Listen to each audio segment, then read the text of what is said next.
우리 순복음교회 성도님들 만나 뵙게 돼서 너무 반갑고 개인적으로 큰 기쁨이라 생각합니다. 귀한 교회가 하나님의 은혜 안에 더욱더 거하고 주님과 동행하는 진정한 제자 공동체로 세워지길 축복합니다.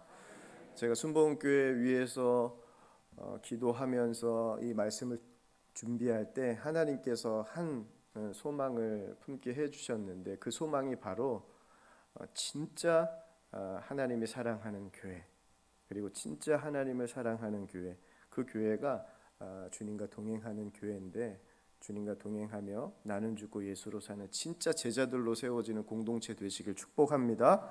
네, 우리 호산나 성가대의 찬양 너무 감사합니다. 제 안에도 큰 은혜가 됐고 우리 성도님들에게도 큰 은혜가 된 줄로 믿습니다. 오늘 제가 여러분들과 나눌 말씀은 오늘 소망에 대한 이야기인데, 하나님이 여러분들에게 꿈꾸시는 게 있어요. 하나님은 여러분들이 기쁘게 살길 원합니다. 한 번만 기쁜 거 아니고요, 항상 기쁘길 소망합니다. 그래서 성경에 이런 말씀이 있죠. 항상. 어떻게 다 외우세요? 역시 순복음교회 수준은 높은 것 같습니다. 캐나다에 이민 간 한 한국인 부부가요 18년 동안 복권을 샀어요. 근데 18년 동안 산 것도 대단하죠. 근데 18년 동안 같은 번호로 복권을 샀습니다. 그 끝에 당첨됐어요. 2000노에 제가 본 기사인데, 그 당시로 92억, 지금은 10억이 넘는 1000만 달러에 당첨됐으니 기쁠까요? 정말 기쁠까요? 네. 받았어요? 안 받았어요? 아직 안 받았는데 남편이 아내에게 전화해서 이렇게 이야기했어요. 뛰는 심장을 주체할 수가 없다. 아직 받지 않은 거죠. 받지 않아도 이 사람들은 어떻게 됐을까요? 아마 당첨된 순간부터 마음이 바뀌었을 겁니다. 여러분, 아직 이루어지지 않았지만 이루어질 것이라고 믿는 것, 그게 뭐예요? 소망. 이게 바로 기쁨의 근원입니다. 하지만 이런 소망은 맛보기에 불과해요. 진짜 소망은 아닙니다. 진짜 소망을 가졌다면 기쁨이 말할 수 없이 커야 하는데, 정말 커야 되거든요. 어느 정도로 커야 하냐면 죽어도 기쁩니다. 그게 진짜 소망을 가진 사람이에요. 오늘 이 시간 순복음교회 모든 성도님들이 이 소망 갖길 축복합니다. 제가 어느 곳에 가든지 처음 만나는 사람이면 든지 교회든지 하는 질문이 있어요. 제가 선한목자 교회에 유기성 목사님과 함께 사역할 때도 처음 부임했을 때 교역자들에게 인사하는 시간에 제가 처음으로 뭘 인사했냐면 이 인사했습니다. 여러분들은 구원 받았습니까? 이 질문을 했어요. 왜냐하면 인생의 가장 중요한 질문이기 때문에 그렇습니다. 오늘 여기 계신 순복음교회 성도님들에게도 한번 제가 질문하고 싶습니다. 여러분 구원 받았습니까? 아멘. 역시 다르네요. 순복음교회 성도님 다릅니다. 너무 감사하고 그 구원의 기쁨이 여러분들의 삶 가운데 날마다 함께하길 축복합니다. 근데 여러분 정말 구원받았다고 아멘 했는데, 여러분 오늘 보화를 발견한 그 사람처럼 여러분 기쁘세요? 만약에 그 기쁨이 내 안에 없다고 한다면 내 소망을 점검해 봐야 됩니다. 소망은요, 천국 가서 누리는 기쁨이 아닙니다. 여기서 보화를 발견하고 누리는 기쁨이 어떤 기쁨이에요? 소망의 기쁨이에요. 그 기쁨이 하나님은 여러분들 가운데 있길 소망하는 거예요. 이렇게 인사할까요? 옆 사람에게 당신은 기쁠 것입니다. 한 번 더 인사하겠습니다. 진짜입니다.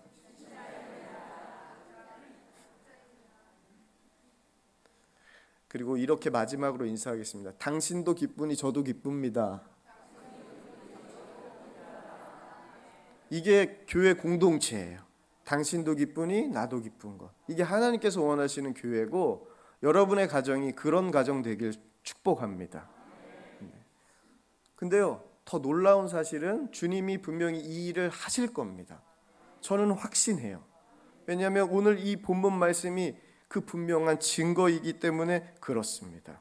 천국은 마치 밭에 감추인 보화와 같으니 사람이 이를 발견한 후 숨겨두고 뭐하며? 기뻐하며 돌아간다고 했어요. 오늘 예배가 끝나고 여러분들 돌아갈 때 기쁨이 가득하길 축복합니다. 그러기 위해서는 여러분들이 진짜 소망 가졌는지 한번 오늘 이 시간 점검해 봤으면 좋겠어요. 여러분들이 항상 내 심령이 주님만 생각해도 기쁜지, 하나님 나라를 생각하면 기쁜지 한번 점검해 보면 좋겠는데, 점검하는 방법이 있습니다. 죽음 앞에 서보는 거예요. 죽음이 좋다라기보다는 죽음을 통하여서 우리가 정말 무엇이 소중한지 깨닫기 때문에 죽음 앞에 여러분들이 서봐야 합니다. 제가 신방할 때면 우리 성도님들 가정에 꼭 하는 질문이 있어요. 여러분들에게도 하고 싶습니다. 여러분의 인생은 얼마나 남은 것 같습니까? 젊은 목사가 가자마자 인생이 얼마나 남았습니까? 하니까 얼마나 기가 막혀요, 성도님들이. 그러니까 뭐예요? 당황해서 대답을 못해요. 주저하십니다. 근데 생각도 안 해보셨어요. 근데 제가 그래도 여러분 친절한 목사입니다. 유재호 목사님이 부탁하셔서 바로 왔어요. 그러니까 친절하죠? 네. 네. 성경 한 구절을 통하여서 그분의 인생이 얼마나 남았는지 제가 신방 가서 이야기해드려요. 오늘도 여러분들이 여러분의 인생이 얼마나 남았는지 제가 성경 구절을 통하여서 말씀해드리겠습니다. 베드로전서 3장 8절 말씀입니다. 우리 한번 다 같이 읽어볼까요? 시작. 사랑하는 자들아, 주께는 하루가 천년 같고 천년이 하루 같다는 이 한 가지를 잊지 말라. 뭐 하지 말라? 잊지 마세요. 이 말씀 잊지 마세요. 제가 지금 설교할 때 잊지 마세요. 한번 보겠습니다. 천년이 뭐 같다? 하루 같다고 하면 이 천년이 몇 시간이 되는 거예요? 똑똑하네요. 여기 수준이 높아요. 24시간이죠. 근데 여러분들 몇 세까지 사실 것 같아요? 축복하겠습니다. 100세 이상씩 사십시오. 근데 100세라고 가정하겠습니다. 그러면은 천년이 하루 같다고 한다면 100년은 몇 시간이 될까요? 천년이 24시간이잖아요. 10분의 1 계산하면 100세 산다고 하면 우리의 인생은 2.4시간이 되는 겁니다. 2.4시간. 그것을 분으로 환산하면 144분이에요. 친절하죠? 계산하지 마세요. 제가 다 해드려요. 이런 생각을 하고 있을 때 야고보서 4장 14절 말씀을 하나님이 저에게 생각나게 해주시더라고요. 이것도 한번 같이 읽어볼까요? 시작. 내일 일을 너희가 알지 못하는도다. 너희 생명이 무엇이냐? 너희는 잠깐 보이다가 없어지는 안개니라. 아멘. 너희가 어떻대요? 잠깐 보이다가 없어질 안개 같은 인생. 이게 우리의 인생이래요. 한 치 앞도 모르는 게 우리의 인생이고 잠깐 있다가 없어질 안개 같은 게 우리의 인생이라고 합니다. 그러니까 144분 남은 게 맞아요? 틀려요? 동의가 안 되시죠? 가정해 보는 거예요. 근데 지금 여러분의 나이가 여기서 다 틀리실 것 같아요. 그래도 오늘 설교를 위해서 기준점을 한번 나이의 기준점을 세워보겠는데 100세 사셔야 되니까 반하면 딱 몇 세입니까? 50이죠. 50이 넘으신 분 손 들지 마세요. 네, 다 알고 있습니다. 여기서 조금 보여요. 근데 조금밖에 안 계신 것 같아요. 네. 50이 이상이 되신 분들은 143분에서 뭐 얼마큼 나가는 거예요? 반이 뚝 잘리는 거죠. 그러면은 72분입니다. 그러니까 50이 넘으신 분들은 72분 남았고 50이 안 되신 분들은 조금 더 남으신 거죠. 근데 제가 순복음교회 왔잖아요. 조금 더 드리겠습니다, 여러분. 다 100분 드리겠습니다. 여러분의 인생이 100분 남았어요. 신방 가서는 80분 남았다고 합니다. 근데 여기는 100분 남았다고 했는데 100분, 여러분의 인생이 100분 남았다면 여러분들은 뭐 하고 싶으세요? 이 질문을 신방 가서 제가 드려요. 여러분의 인생이 100분 남았다면 여러분 뭐 하시겠습니까? 그럼 성도님들이 대답을 하세요. 100분 남았다고 하니까. 그렇게 부자 되려고 돈 벌려고 하는 성도님들이 돈 벌겠다고 얘기하지 않으시더라고요. 그리고 암과 같이 중병에 걸리신 분들, 매일 치료해야 하시는 분들, 치료하겠다고 하시는 분들 없더라고요. 자녀가 공부 잘하길 원하시죠? 근데 자녀에게 100분 남았다고 하니까 공부시키겠다고 하는 부모들도 없었습니다. 근데 100분 남았다고 하니까 죽음 앞에서 보니까 다 이런 고백을 하세요. 기도하며 죄를 회개하겠다는 거예요. 그러니까 믿지 않는 가족들을 위해서 복음을 전하겠다는 거예요. 그리고 예배하며 조용히 기다리겠다는 거예요. 사랑하는 사람들과 함께 주님을 찬양하며 그 시간을 맞이하겠다는 거예요. 제가 선한목자교회에서 사역할 때 금요성령 집회를 한 날이었습니다. 저희 집회에는 마지막에 안수기도를 하거든요. 그러니까 하루는 안수기도를 제가 섬기고 있는데 한 여자 성도님이 기도를 받으러 오셨어요. 근데 선한목자교회에서는 안수기도 받으려면 보통 이름, 직분 적고 기도 제목을 적습니다. 근데 그분 이름도 직분도 적지 않으셨어요. 기도 제목만 적어가지고 나오셨습니다. 기도 제목에는 이렇게 쓰여 있었어요. 항암 치료도 중단했습니다. 이제 모든 것을 주님께 맡깁니다. 그리고 마지막에 크게 한 단어, 가족 구원을 썼어요.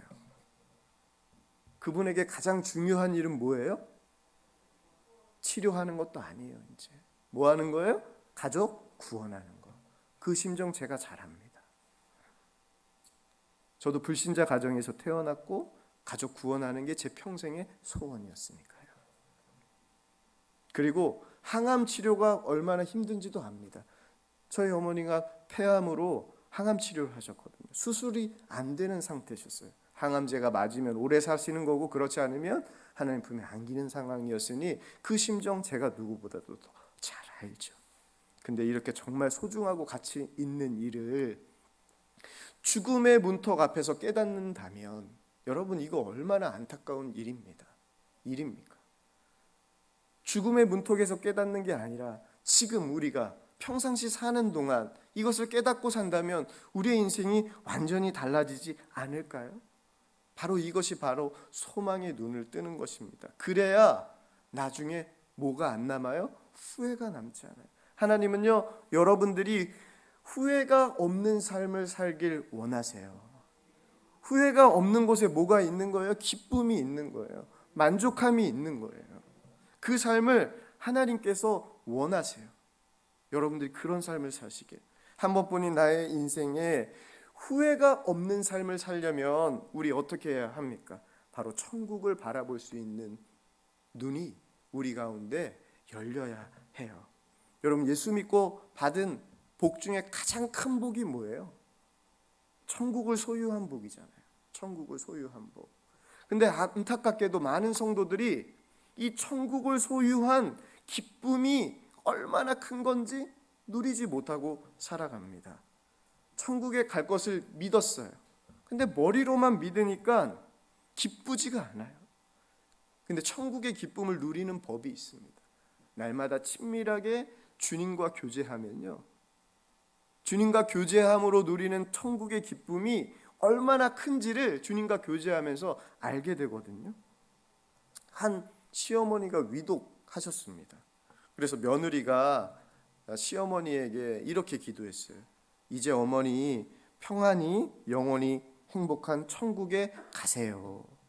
뭐라고 이렇게 기도했는데 그 기도를 듣고 시어머니가 이렇게 이야기했습니다. 너도 같이 가자. 근데 며느리가 이렇게 얘기하는 거예요. 저는 애들 아빠도 있고 애들도 보살펴야 하잖아요. 이렇게 대답을 하니까 이 시어머니가 이렇게 대답하는 거예요. 그럼 다 데리고 가자. 다. 여러분 천국 가시길 축복합니다. 그렇게 옆 사람에게 인사하겠습니다. 천국 가시길 축복합니다. 한 번 더 인사할까요? 지금 가세요. 많은 사람들이 오늘 큰 집으로 당장 이사 가라고 하면 좋다고 갑니다. 바로 가겠다. 지금 예배 끝나고 예배당 문을 나섰는데 정말 값비싼 승용차가 당신 겁니다. 지금 타고 가세요 하면 여러분 어떻게 하실 거예요? 믿기지가 않네요. 저는 안 타겠습니다. 아마 다 당신 겁니다 하면은 다 타고 갑니다. 이렇게 좋은 집, 좋은 학교 당장 가라고 하면 당장 갑니다. 하지만 천국에 당장 가라고 하면 많은 사람들이 주저해요. 왜 그럴까요? 지금은 안 됩니다. 하나님 아직 할 일이 남아 있습니다. 왜 그럴까요? 정말 천국이 얼마나 기쁜 곳인지 아직 모르기 때문에 그렇습니다. 여러분, 예수님을 믿는데도 왜 이 천국의 기쁨이, 천국의 소망이 우리에게 희미해질까요? 아무런 느낌이 없어질까요?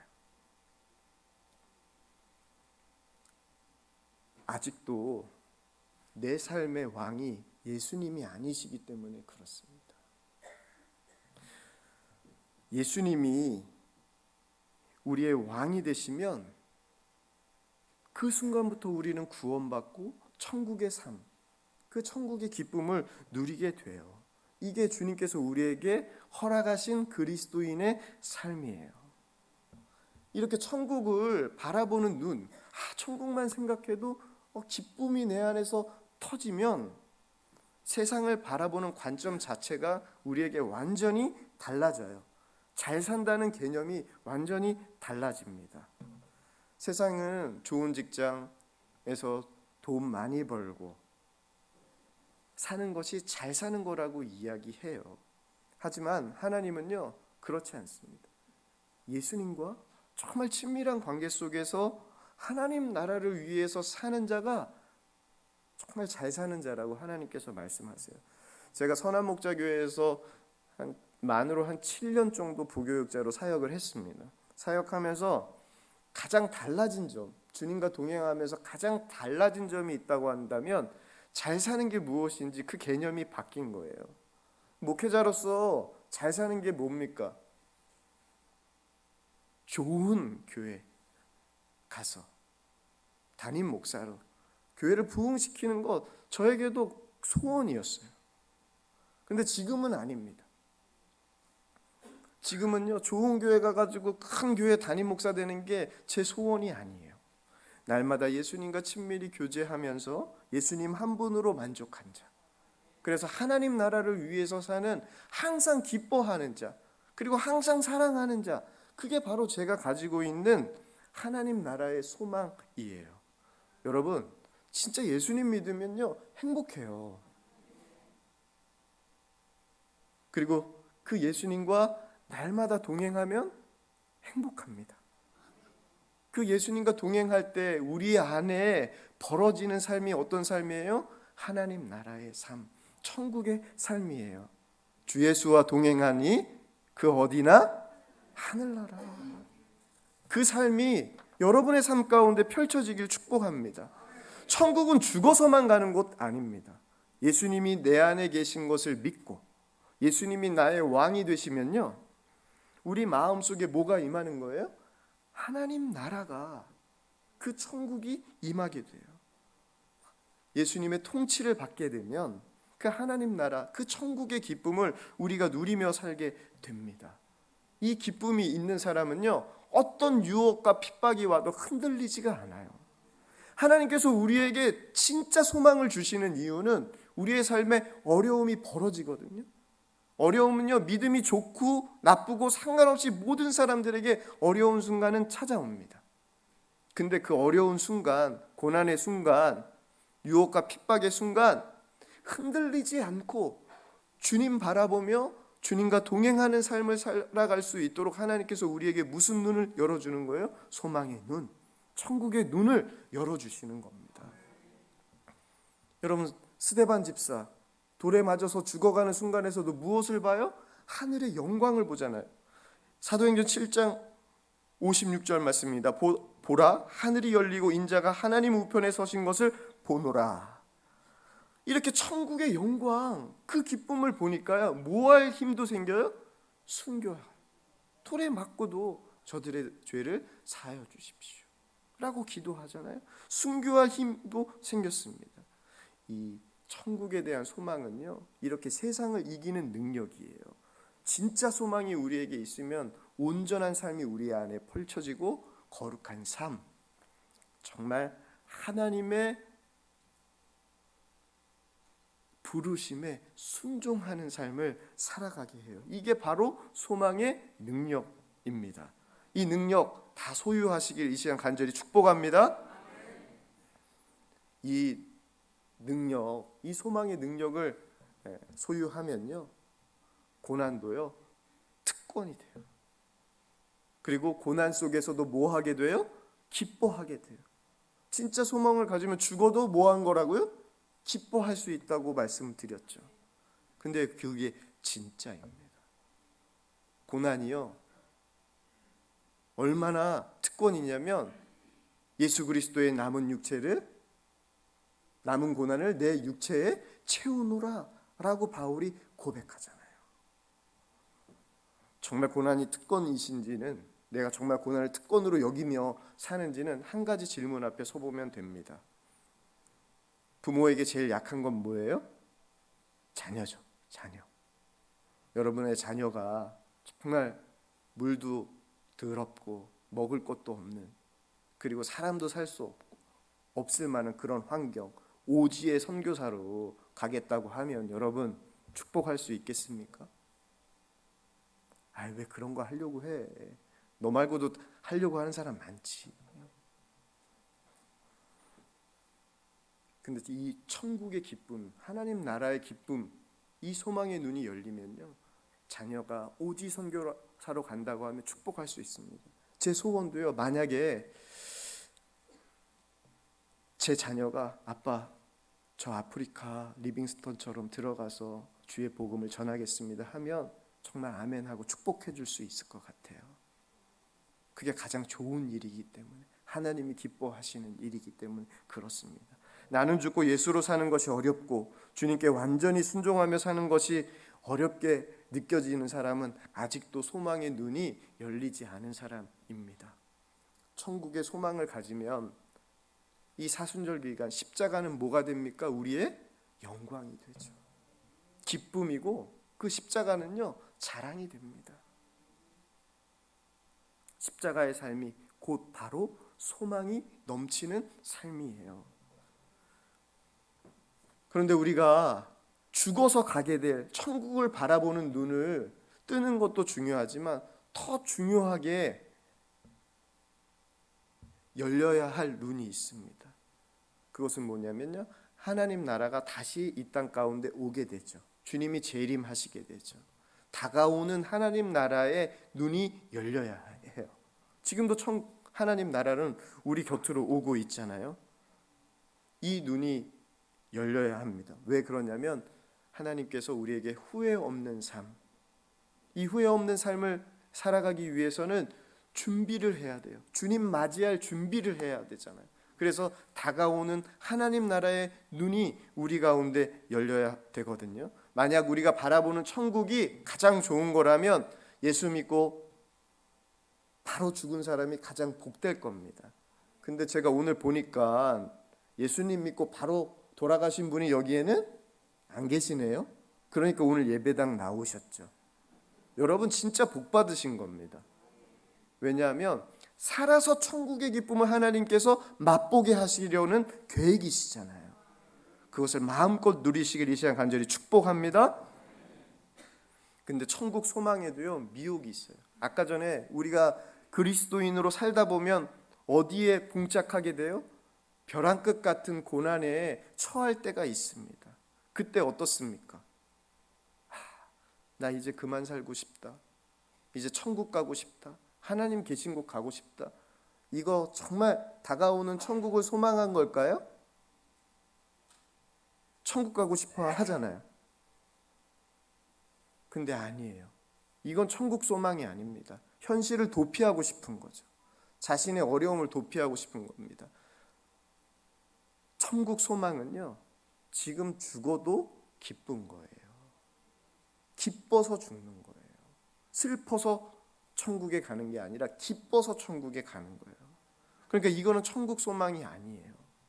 하나님 나라, 이 천국 소망, 다가올 하나님 나라에 소망이 있는 사람은요, 분명히 다가오는 하나님 나라를 준비하게 하시기 위해서 하나님께서 사명을 깨닫게 하세요.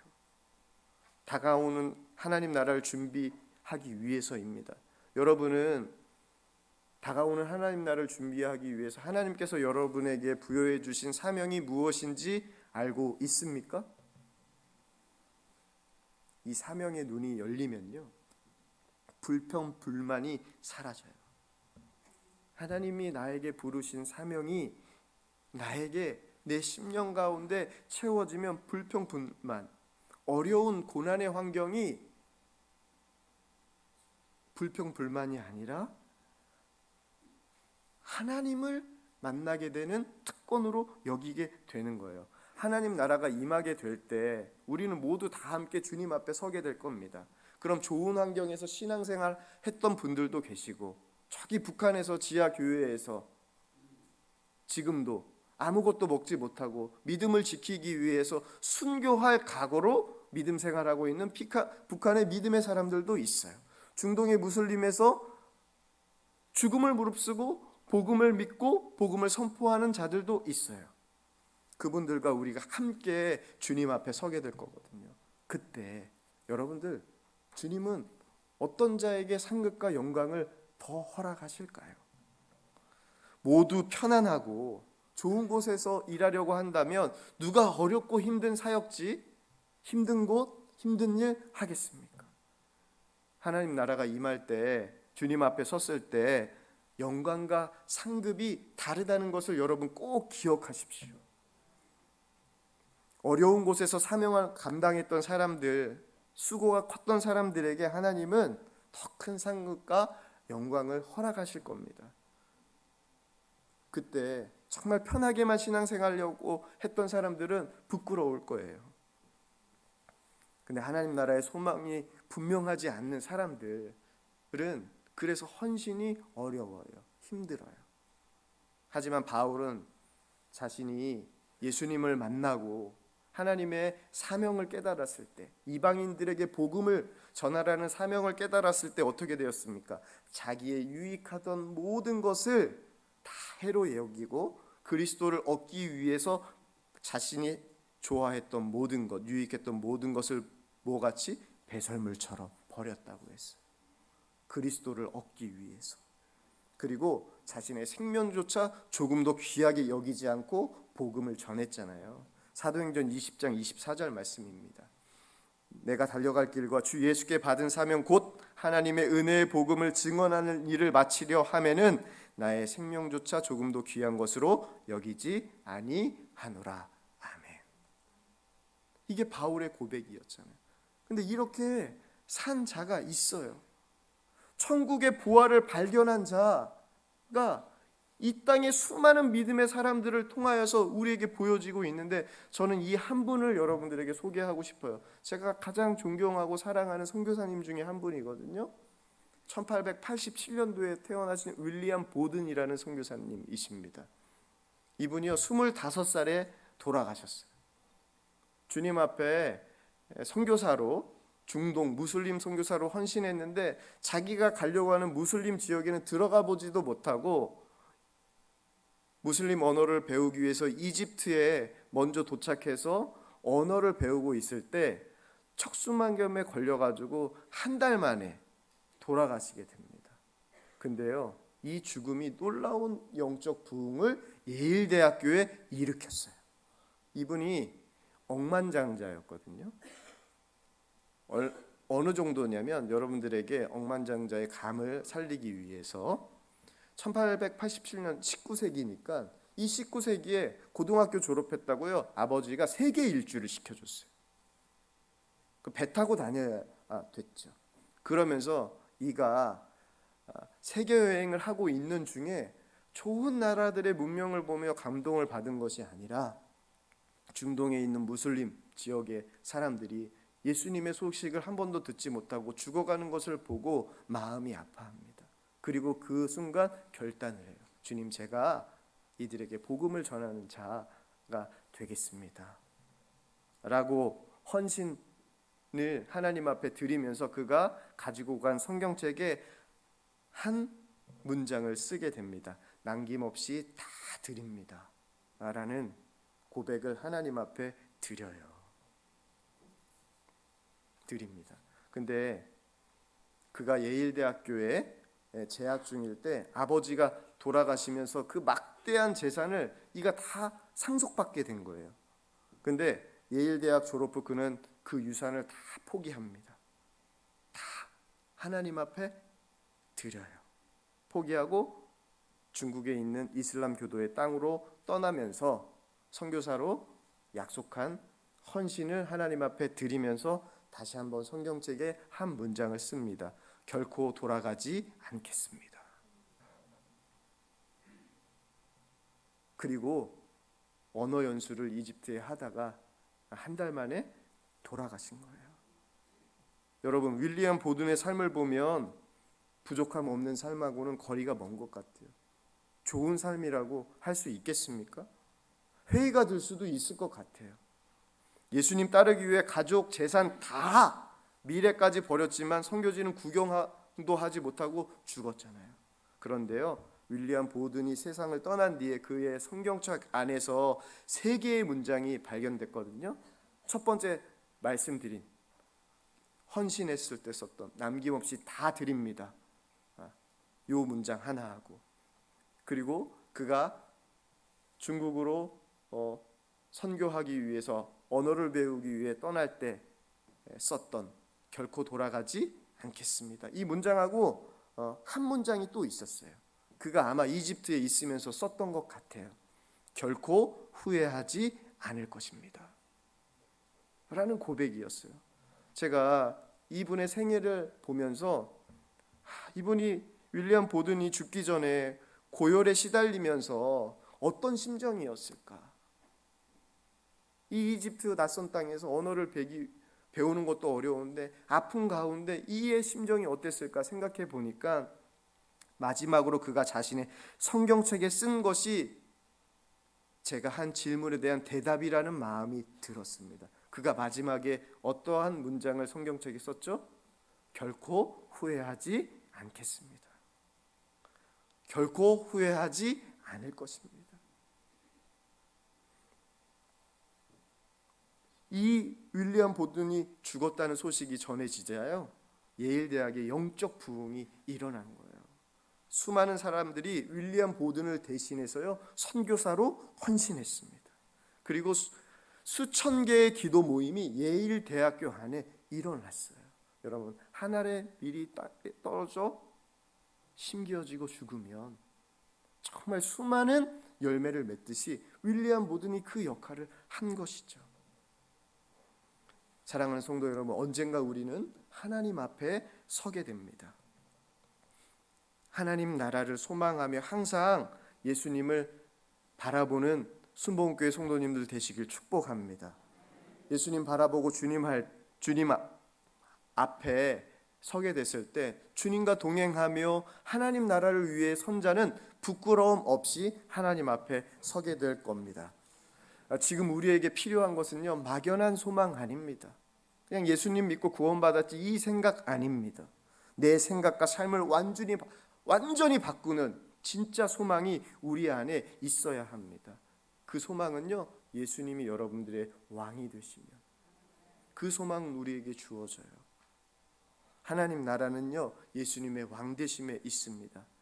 예수님이 우리에게 왕이 되시면 우리가 무엇을 꿈꿔야 할지 하나님께서 다 인도해 주세요. 그래서 날마다 예수님과 동행하는 사람은요, 하나님의 소망이 내 소망이 됩니다. 그래서 빌립보서에서 바울이 이렇게 이야기하는, 하나님의 기쁘신 뜻을 우리에게 소원을 두고 행하게 하신다고 하시잖아요.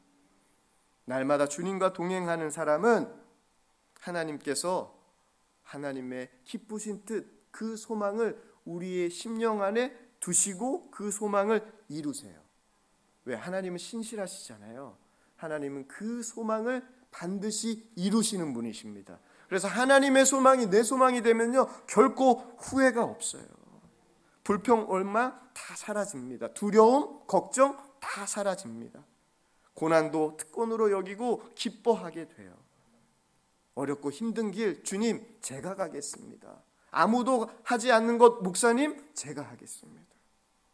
이 삶이 주님과 동행하는 제자의 삶이에요. 하나님 나라 소망을 품고 살아가는 자의 삶입니다. 이 삶을 살아가는 저와 여러분 되길 이 시간 간절히 축복합니다. 그래서 이 교회는 하나님의 소망이 내 소망이 되는 교회, 그리고 그 소망을 이루는 것을 보고 항상 기뻐하는 순복음교회 되길, 또한 여러분 되길, 여러분의 가정 되길 축복합니다.